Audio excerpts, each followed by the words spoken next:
In the 1970s, the black market in religious artifacts had exploded into a multi-million-dollar industry. The war-torn island of Cyprus was being picked clean.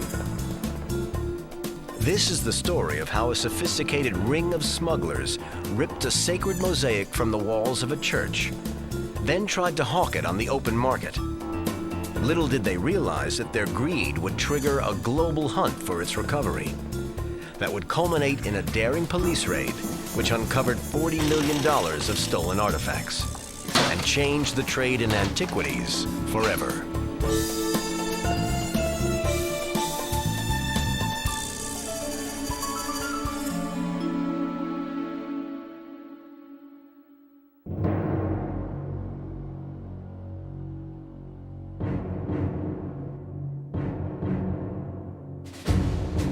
In 1988, some packing cases were delivered to the cargo zone of Geneva Airport.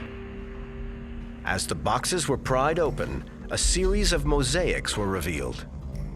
Present were a Turkish national named Aydin Dikmen, who claimed ownership of the artifacts, and an American art dealer from Indianapolis called Peg Goldberg. She had just minutes to ascertain if these were the legendary Kanakaria mosaics of Cyprus. The way they smelled, the way they felt, the touch. And there was this one that had an aura. This was the earliest surviving depiction of Jesus as a young boy. It was love at first sight. She had to have them, even with a $1 million price tag. But unbeknownst to her, Dikmen was suspected of masterminding one of the largest looting operations in the world. And in the end, this deal would be the undoing of them both.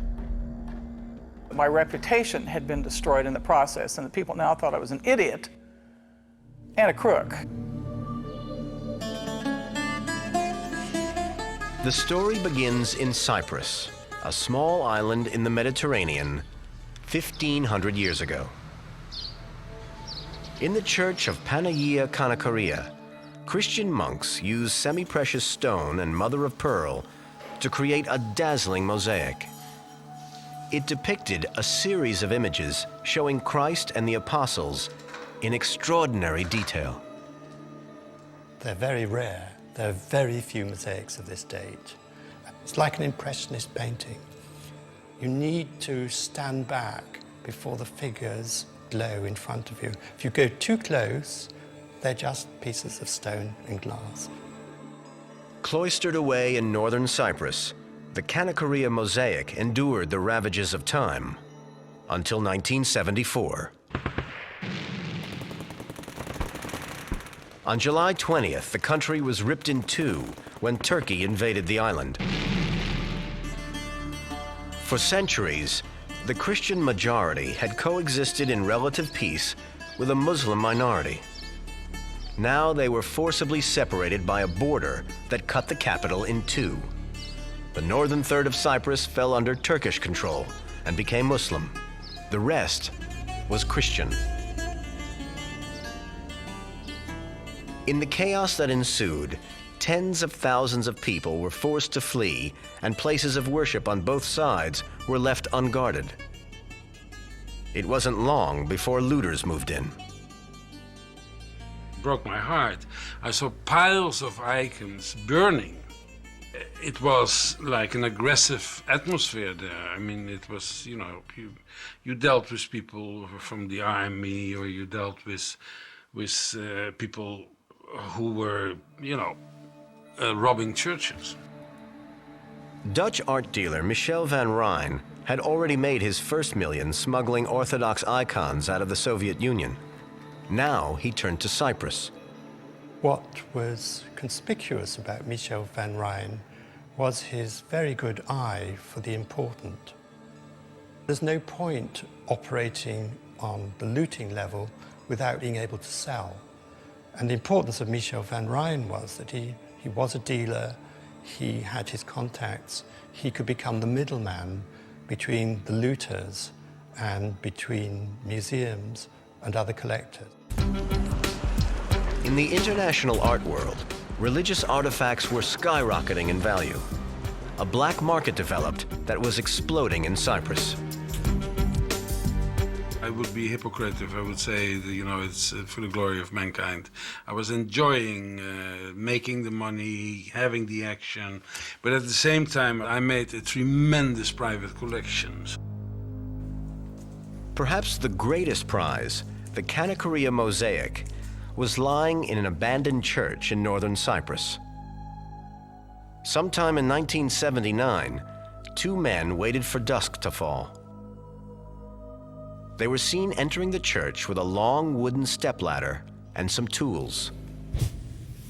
They knew exactly what they were looking for and what to do to reach the precious mosaic.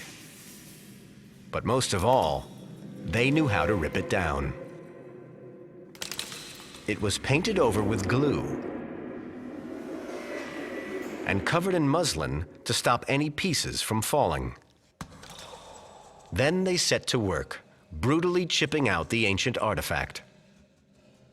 The theft had all the hallmarks of a professional smuggling ring. The suspected brains behind the operation was an alleged antiquities trafficker named Aydin Dikmen. He profiled himself in Cyprus as the official archaeologist for the Turkish side. And obviously the Turks, they were not contradicting him because, you know, he had a very fluid network. He paid the right people off. By 1982, Dikmen's name was on a list of suspected antiquities smugglers wanted for questioning by the police in Cyprus. Journalist Michael Jansen has lived on the island for 30 years and investigated his network. Dikmen was the wholesaler. He was the man who put the money up for people to go and rob churches and loot archaeological sites. He was the man who brought in retailers like Michel van Rijn to sell his goods. Dikmen claims that as an official archaeologist, his role was to rescue artifacts from obliteration in the war, and he was authorized to do so. Dikmen had said that he had recovered them from the rubble from a church which was blown to pieces. It was a known fact that he had them in the trade.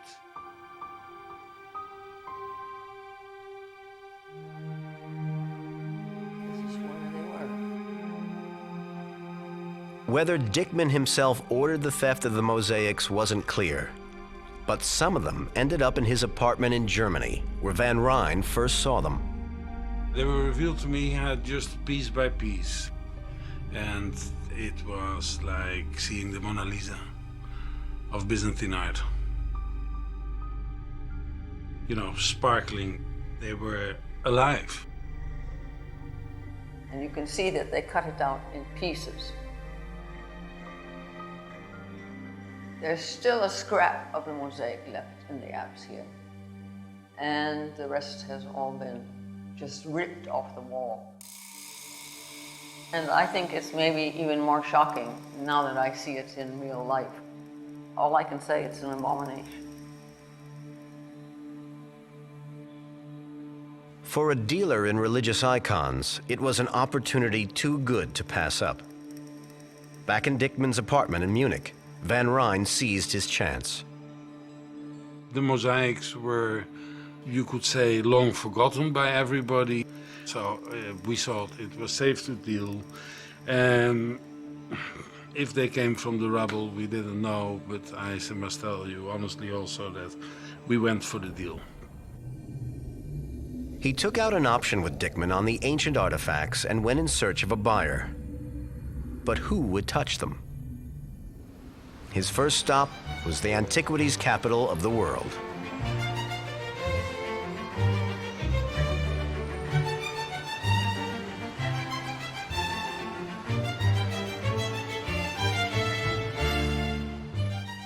His question was, could these be sold on the London market?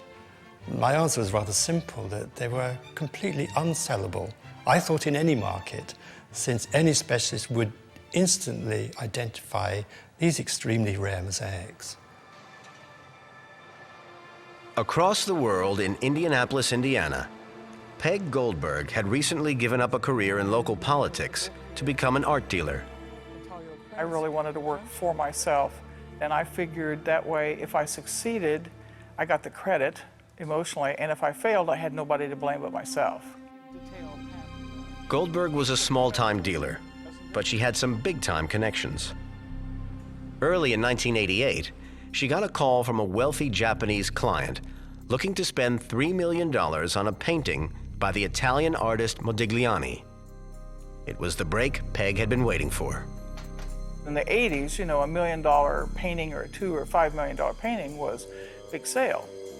By coincidence, she was contacted shortly thereafter by a fellow dealer named Bob Fitzgerald. Fitzgerald was a well-known figure on the Indianapolis art scene who was friends with a certain Michel Van Ryn. I met Peg through Robert Fitzgerald, Robert Jones, Robert Evans, they're all aliases of him. Bob Fitzgerald is actually a local guy of multiple attributes and erstwhile careers. When I developed as a dealer, he was always out there. Somehow we were in contact, we were friends. They had mutually reinforcing styles of attaching themselves to people with money who might want to spend it on works of art or such. He said, you know, are you looking for anything in particular? And then I said, well, as a matter of fact, I got a call from somebody and they're serious. And he said, let me think about it. Once Fitzgerald found out that Peg had several $1 million to spend, he knew exactly who to turn to. We decided that this was a great opportunity. I had a painting by Modigliani from one of the top dealers in Amsterdam. After talking to Van Ryn, Fitzgerald phoned Peg to tell her a painting had been located. I knew Bob had lived in the Netherlands for a period of time also, so when he called me, that wasn't a big surprise. And then he said, I think I've got one for you. Goldberg wasted no time. She called her Japanese client, and just as importantly, an old friend who was the head of one of Indiana's largest banks.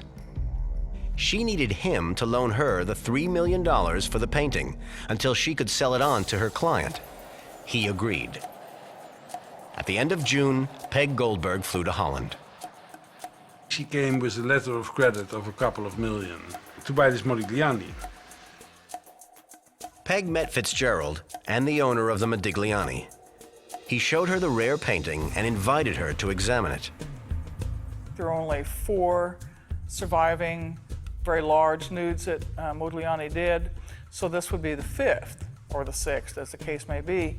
And all the others were identical size, except this one was a hair smaller. She had her doubts, so she asked Fitzgerald for a photographic transparency to send to a friend for verification. He refused. So I said to him, well, no transparency, we're not going any further with this. I'd already shown him a letter of credit from my bank. And Bob said, don't be ridiculous. And I said, I'm sorry, I'm leaving. So I started walking back to the hotel, and a few minutes later, Bob caught up with me, and he had the transparency. But when she sent the transparency to the United States to be authenticated, there was a problem. Then we had it checked and double-checked and triple-checked, and it didn't work out, and the Modigliani turned out to be a forgery. Peg was ready to go home with her $3 million. Fitzgerald and Van Ryn could not let that happen. Here we have this mountain of a woman, it's huge, with this mountain of a letter of credit, of a check. So, well, then I started thinking, what do I have, what do I know? A few days later, on July 1st, Bob Fitzgerald took Peg Goldberg out to lunch and invited Michel Van Ryn. He showed up with a packet of photos that he wanted to hawk. And Fitzgerald knew about my extreme interest in Judeo-Christian antiquities.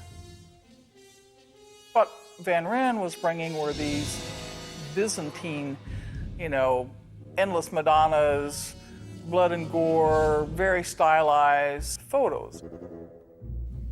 3/4 of the way through the stack, here came these photos.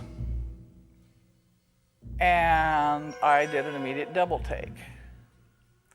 And I remember spreading them out and looking at them, trying to make some sense of them. You know, how big could they have been? They were completely different than anything else he was showing me. And I had already figured out that 2 of the photographs were Matthew and James from the inscriptions on them. The 3rd one was a child with basically a scroll in its hand. And so I asked him several questions about that piece and was cudgeling through my brain about, you know, how early could this have been? And I asked him when he thought they were created. I brought everything. I brought the books where they were published, I brought the photographs, I brought the whole enchilada. So she saw everything. Van Rijn could see Goldberg was getting hooked. He told her the mosaics were owned by a Turkish art dealer living in Munich.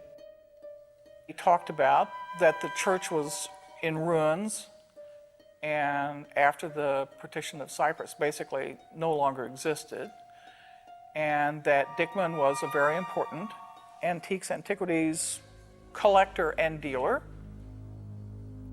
She asked, of course, why haven't these pieces been sold before? So, I mean, let's say we were all players. We were all out there to make this work. Dickman was very ill and needed an infusion of immediate capital for his ship salvage business in Turkey. He had offered them to Van Rijn. Van Rijn had his own financial problems, had no money to acquire them. This woman from the Midwest who was lured into a deal, she was out there to make her mark and to make money. Goldberg asked how much for all 4 pieces. I mean, in my mind, I was going 30, 40, 50, 60,000, maybe $100,000. His price was $3 million. By coincidence, the exact amount she was going to pay for the painting. I just laughed. And so I said, well, there's no way. Desperate to make the sale, Van Rijn dropped the price, all the way down to $1 million. For Peg, it was an opportunity too good to pass up. But it was also the biggest gamble of her career. This was a huge risk, just a huge risk about was I going to be wrong and they weren't going to be real in a business littered with fakes. The question was, would I misguess my ability to resell them for X amount of money? And I thought that with luck, I might be able to double my money. So in other words, if I paid $1 million with luck, I would be able to resell them for $2 million. And if I guessed wrong, I'd be on the hook. The intoxication and exhilaration and the lure of this chance to suddenly transcend the quotidian realities of being a middle-tier art dealer in Indianapolis, Indiana, to suddenly playing on this scale, on this stage. But she saw her chance, and she jumped at it. The next day, Peg was instructed to fly to Geneva where the deal would be done. From her hotel room on the lake, she made a series of phone calls to reassure herself that she was making a safe purchase. The mosaics had never been reported stolen or missing.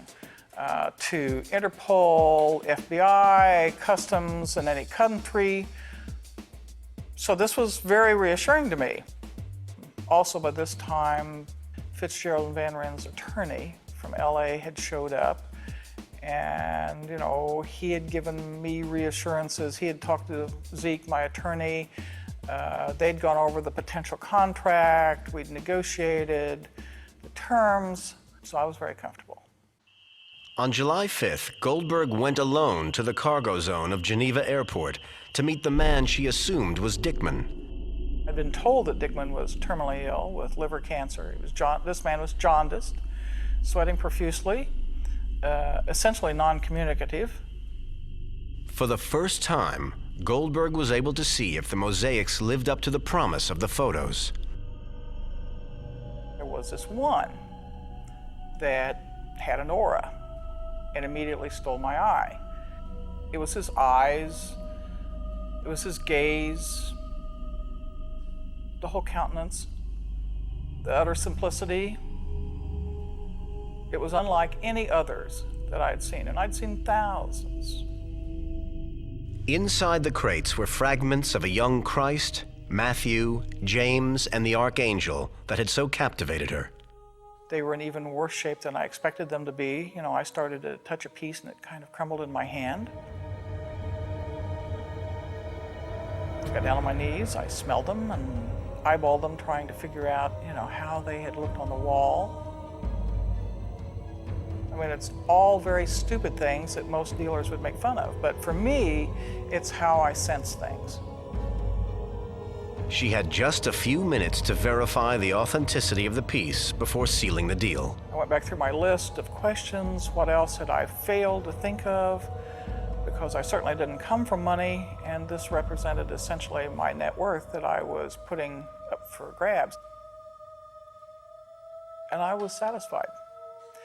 And so I said, we'll do the deal. On July 7th, Goldberg packed $1,080,000 into 2 suitcases.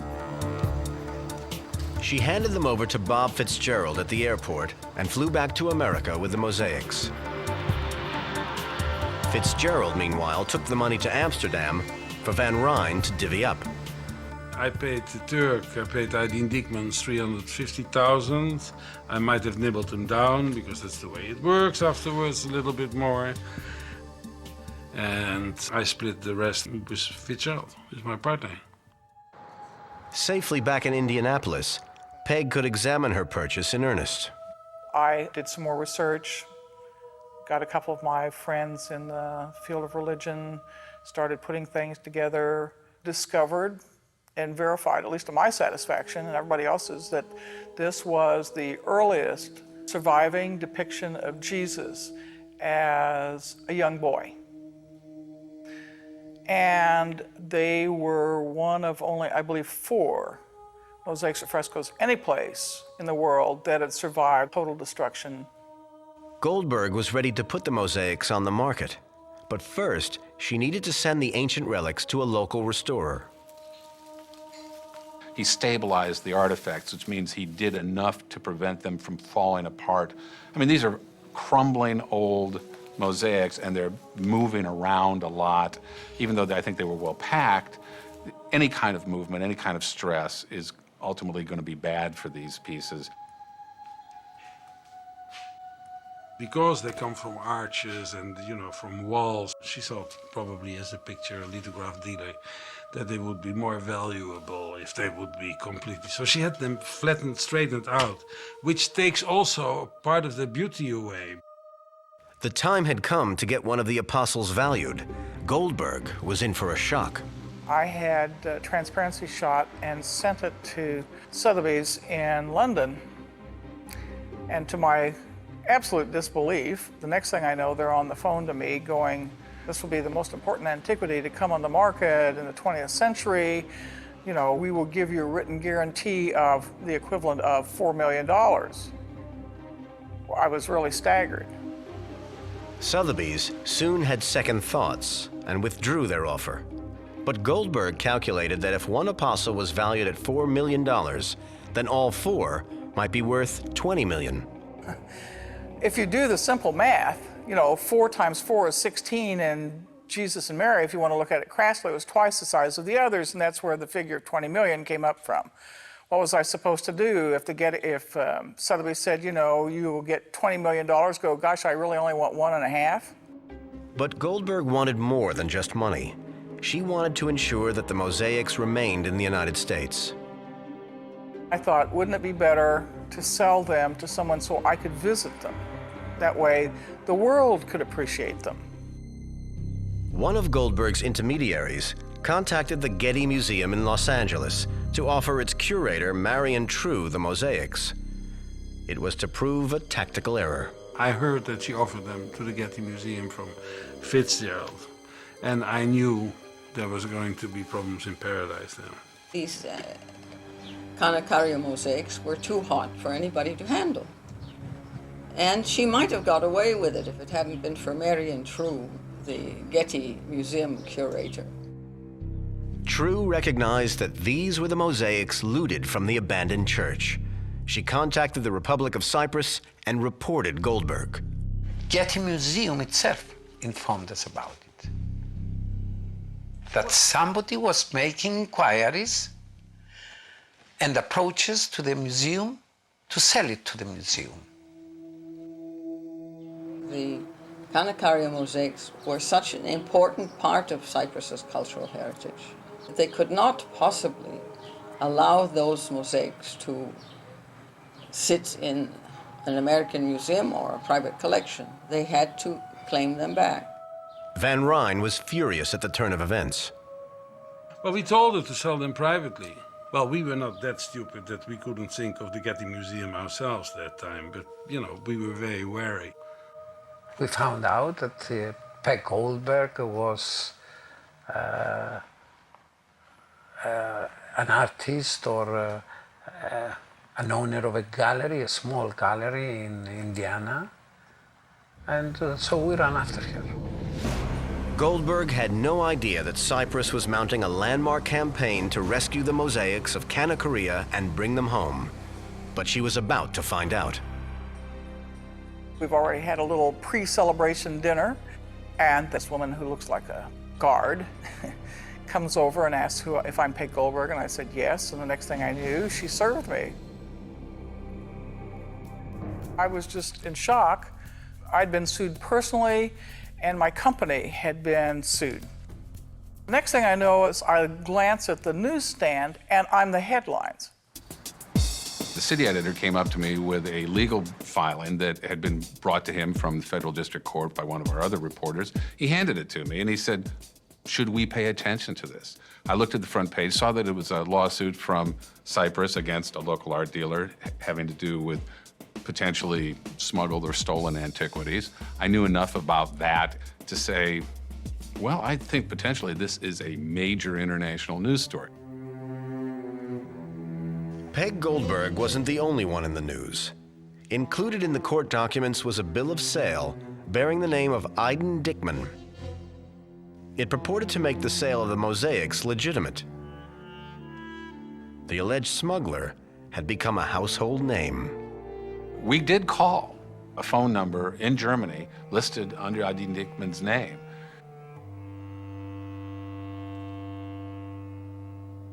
And I personally spoke to some person I said, Aiden Dickman, Mr. Dickman? He said, yes, what is it? I'm calling from the Indianapolis Star. We're trying to find out about your relationship to the Kanakaria mosaics. I said, what? I don't know what you're talking about, blah, blah, blah. It was a very short and abortive conversation, lasted perhaps 2 minutes, and subsequent efforts to recontact him at that number proved futile. Dickman, who had been behind the scenes pulling strings and selling items before that case, suddenly was a world-famous figure.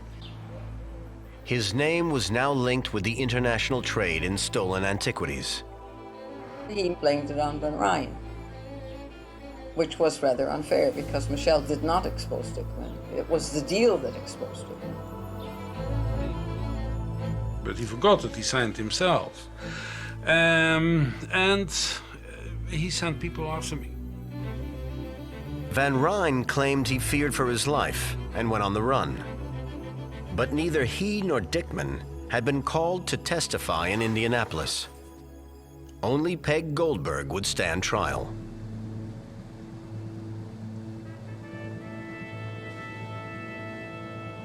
The case of the Republic of Cyprus versus Peg Goldberg was called to order. At stake was her reputation and the future of the Kanakaria mosaic. Our case all along has been that Peg Goldberg ought to have suspected that it was smuggled out of Cyprus. She closed her eyes and she bought them without caring without making the basic preliminary examination about these mosaics. My attorneys told me that absolutely I was not to have friends or family in there. You know, the judge would dislike it. It looked like one of those lopsided weddings where everybody is a friend of the bride. Everybody in there was Greek or Greek Cypriot or friends of or attorneys having to do with. It was pretty exciting. We had testimony from Greek Orthodox priests who came in full attire with a black staff with a gold, ornately carved gold head. On the witness stand, saying in deep resonant tones, "These are our mosaics, these are our holy treasures." And that's the sort of drama that one often does not find in local cases. The story didn't just grip Indianapolis. Around the world, museums and galleries were now following the trial. Would Peg's defense that she had purchased the mosaics in good faith from a seemingly credible dealer be enough to get her acquitted? In that part of the world, there are hundreds of ruined monasteries and churches and mosques that literally dot the landscape. So the fact that I was told that the monastery and the church were now in ruins and no longer existed didn't strike me as unusual at all. At London's Courtauld Institute, Robin Cormack, who had been offered the mosaics himself, had his doubts. It's very, very difficult for me to imagine that Peg Goldberg did not know the date of the mosaics and where they came from and was not able to research that. They were well-known mosaics. They even appear in slide tests for students at the Courtauld. These are not obscure works. These are major works of art.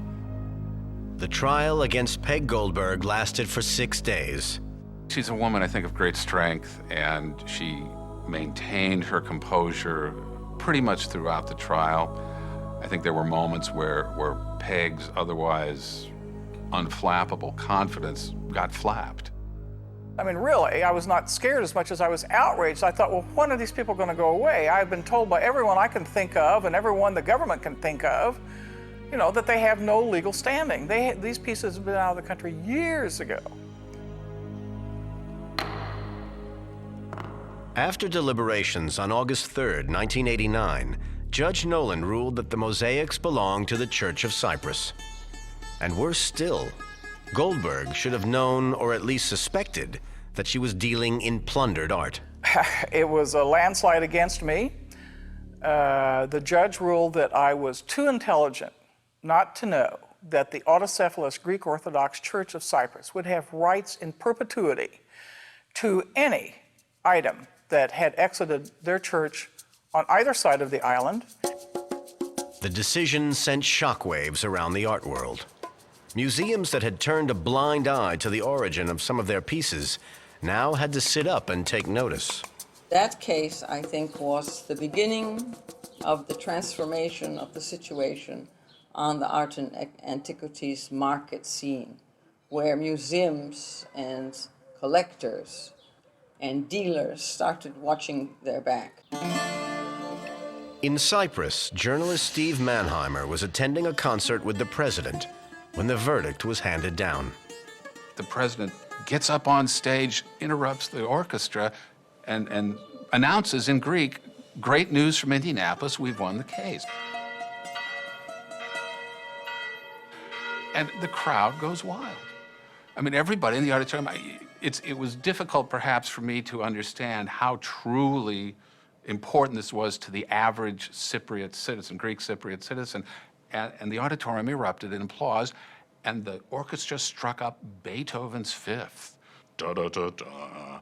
I mean, it was a scene from a movie. It was my happiest day in my life. We all felt so emotional about it, and it was a very touching moment. The Cypriot reaction to the court case in Indianapolis was one of delight, because they suddenly felt that someone was addressing their grievances. against partition, against the looting of the cultural heritage in the north. The reclaimed relic was placed in the Byzantine Museum in Nicosia. That seemed to be the end of the matter, though it was anything but. The mosaic was still incomplete. The only people who might know where the remaining pieces were locked in a bitter feud. Van Rijn was now in hiding, claiming that his former colleague, Dickman, had issued threats against him. I was living in a hotel in The Hague that time. I had like 8 Yugoslav bodyguards because, you know, he had all his gang there. So what I did is I hired the gang in Holland. So they had interest together, but they were also in competition together. But it was a way of getting communication and trying to save my life. The time had come for Van Rijn to consider going legitimate. I think he got himself into a situation where he didn't see that dealing in stolen art and antiquities was the job of the future, let's put it that way. I think the Kanakaria case shook him. I think he saw that this was a turning point in this sort of profession, and that saving antiquities could be just as much fun as dealing in them. And so he changed his way of working. Van Rijn made a bold move. He contacted the Honorary Council of Cyprus in The Hague to suggest an unorthodox collaboration. I was called by Michel van Rijn, who said he was an art dealer, and he had some very information for me regarding the cultural heritage of Cyprus in the occupied area. He said enough on the telephone to trigger my interest. Therefore, I didn't want to let go of the possibility that he had something useful to tell me. With trepidation, Hadji Toffee agreed to meet Van Rijn in a public place, a cafe in the center of The Hague. My first impressions about him were that he's very controversial. There was something not right. I will never forget the way his cool, light blue eyes were looking. He made me very, very nervous. Van Rijn made to Sula a proposal. He would use his connections in the underworld to help her recover artifacts looted from Cyprus, with one condition. He offered to give to my country, via me, 2 mosaics and 2 icons in return for keeping one of the mosaics free of charge and legally. My immediate reaction, no way. And as I was newly appointed, the first thing I did is to inform my government, who put me in contact with Mr. Kyprianou. I disagreed totally with having any deals whatsoever with Van Rijn. We knew of his participation in the Kanakaria case, and therefore I wouldn't trust him for anything, and I wouldn't mix with him. Kyprianou responded by alerting the authorities in Holland. He sent me 2 police officers within 48 hours. So that is how serious my country took it and how important it was for us. Accompanied by the police, Sula went to confront Van Rijn. I was very naive. I thought, of course, they would arrest him and they would force him to give them back to me. That's how things work when you go through the legal route, I thought. But the reality turned out to be different. They went up to a private suite to question Van Rijn, who was waiting with his bodyguards. The Dutch police officer who was with the Cypriots put a tape recorder on the table and told him, we are going to record everything. And they started asking him, did you offer these mosaics to Mrs. Georgiou at the time? And he said, no, I think she misunderstood things. I do not have them. I do not know who has them. It became a very nasty situation. She wanted to have me arrested at one stage. And he asked that the tape recorder he switched off. He requested the police to leave the room because he wanted to have a private word with me. It's a nasty world, and I'm exposing parts of it. So I'm always very cautious, and I'm no hero. He said to me, I thought you were a much more clever woman than this. Did you really think you will get what you want by bringing me the police? If you want to get your artifacts back, you will just have to do it my way. And this is not my way. I don't work with police, I frame police. And that is how it began. To halt the trade in looted art, they needed to work together. Van Rijn's only stipulation was that he would report to no one but to Sula. First of all, she's a woman. I thought that was very, I more trusted woman than a man somehow. I knew she had heart for her country and for the arts. It was like a cat and mouse, because also Michel Van Rijn is quite intelligent and controversial, and he did enjoy, I think, playing the game with me. He was studying me as much as I was studying him. It was like, two porcupines making love, our discussions, because we were very wary and afraid that there were second, third agendas. So my instructions for Cyprus were keep in contact, make sure you get as much information as possible, but give away nothing. It was the start of an unconventional but fruitful relationship. Now, this icon of John the Baptist we retrieved from London after negotiations with the possessor. Over a 9-year period, Van Rijn's tips helped Sula claw back over 200 artifacts from private collections around the world. All of these ones, which are part of that wall, that's how it was originally. Now, this was in the hands of a doctor in The Hague, and he gave it back to us after explaining to him what happened to Cyprus. I felt at the time that although I would have loved to have the pieces in my private collection, but there are pieces which are bigger than a private collection, and somehow, with the risk of sounding corny, but they belong to history. Now, this icon here was found in Switzerland, and the owner, he volunteered to give it back to Cyprus, because when he bought it, he didn't know it was stolen. This icon was bought by a Greek in an auction in London, and he thought, when he discovered that it was from Cyprus, I negotiated and he gave it back to us. The remaining pieces of the Kanakaria mosaic were not among the recovered relics. They were still missing. Did Van Rijn's adversary Dickman have them stashed in Munich?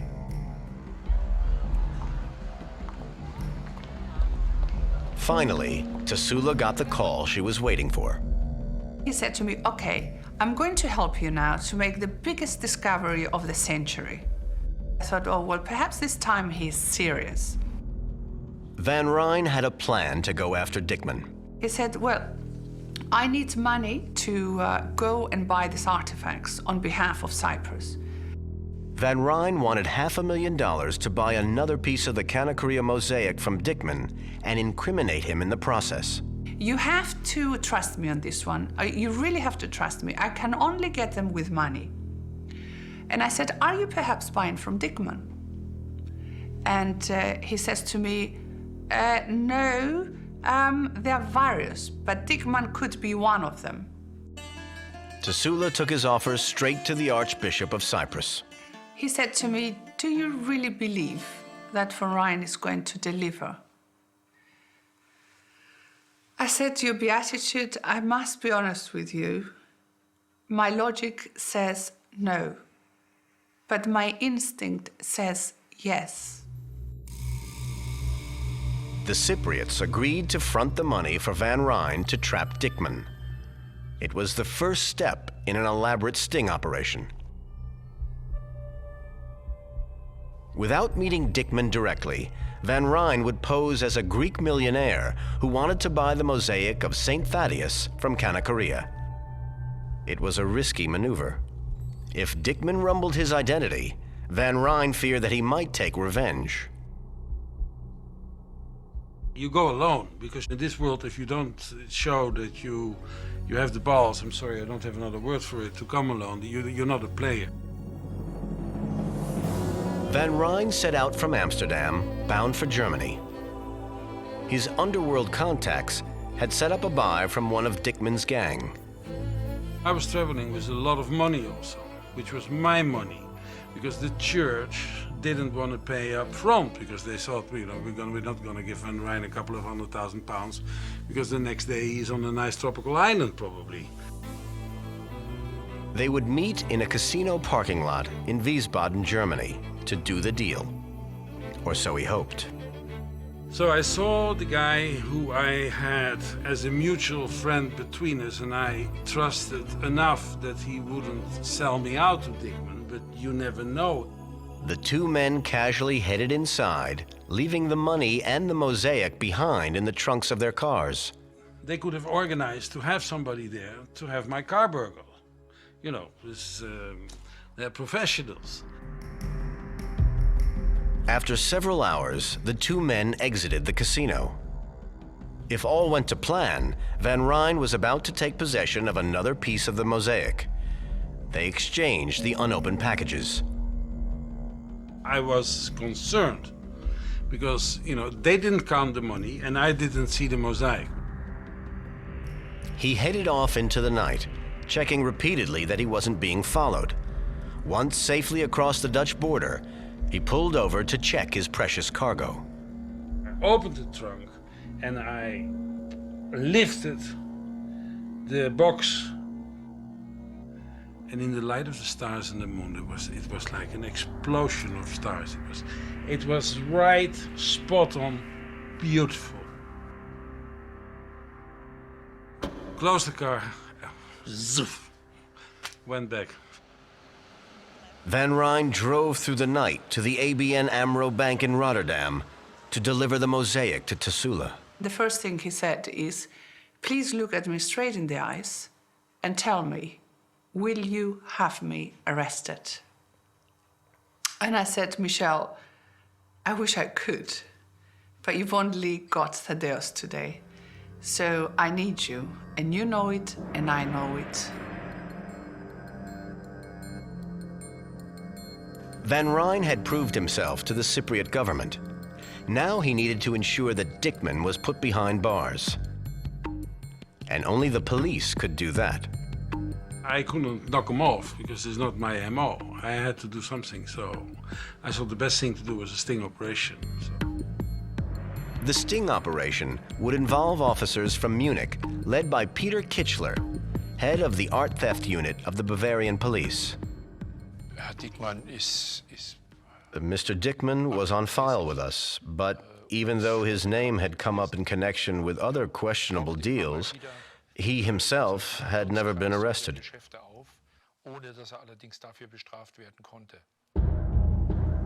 The plan was simple. Use Van Ryn's intermediaries to get Dickman to reveal the objects he had hidden in his apartment, then send in the police. If all went smoothly, Dickman's empire was about to crumble.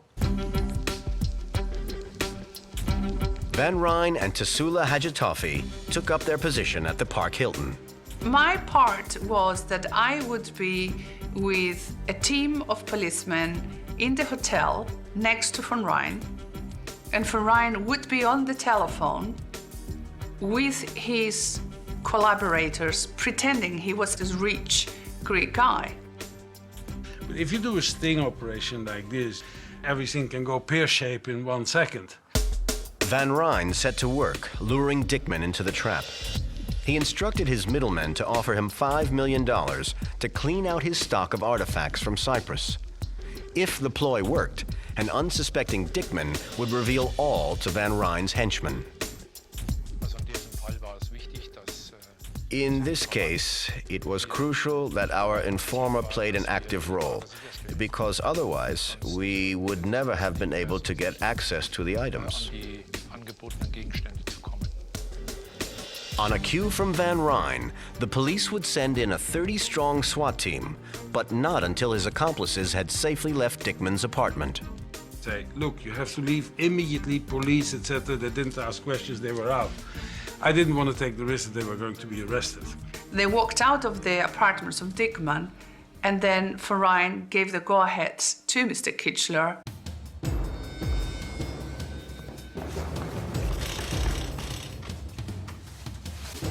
But after weeks of meticulous planning, the police were in for a bitter letdown. I was back in the hotel, waiting desperately to see how many artifacts did they find. And I was shocked to hear that they found none. The police radioed in, awaiting instructions. All seemed lost. Then Van Ryn remembered an old smuggling trick. Say, just break down the walls, break down the walls.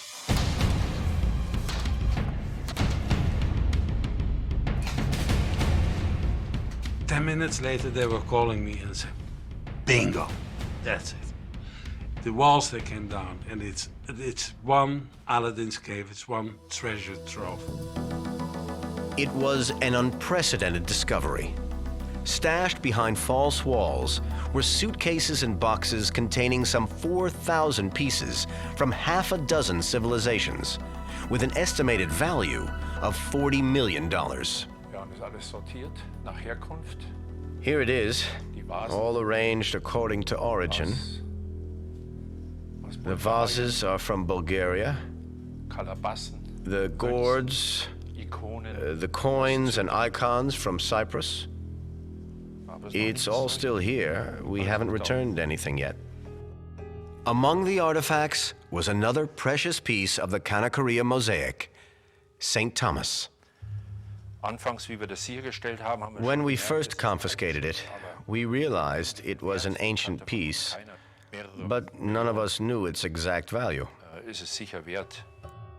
Included in the haul were some extraordinary photographs. They detailed the looters at work and revealed the ruthless efficiency of the plan behind it.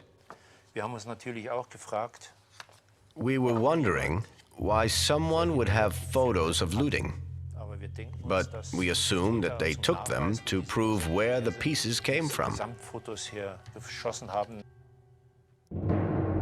10 years later, the treasures found in Aiden Dickman's apartment remain here in Munich. Dickman himself was arrested on suspicion of possession and attempted sale of stolen goods. He was held in custody for a year, then released without charge. The police could not prove precisely where and when the artifacts were obtained. Dickman was in the clear. The historic pieces themselves are still being fought over in the courts. In July 2004, a judge in Munich ruled that some 200 relics must be returned to Cyprus, including St. Thomas of Kanakaria. But Dickman is appealing the decision. The central witness in the case, Michel Van Ryn, has since moved to London. He refused to testify against Dickman, claiming he had been the victim of a death threat. I still get messages from the underbelly of the art world, from informants, that he is sleeping on it, that it's not gone for me.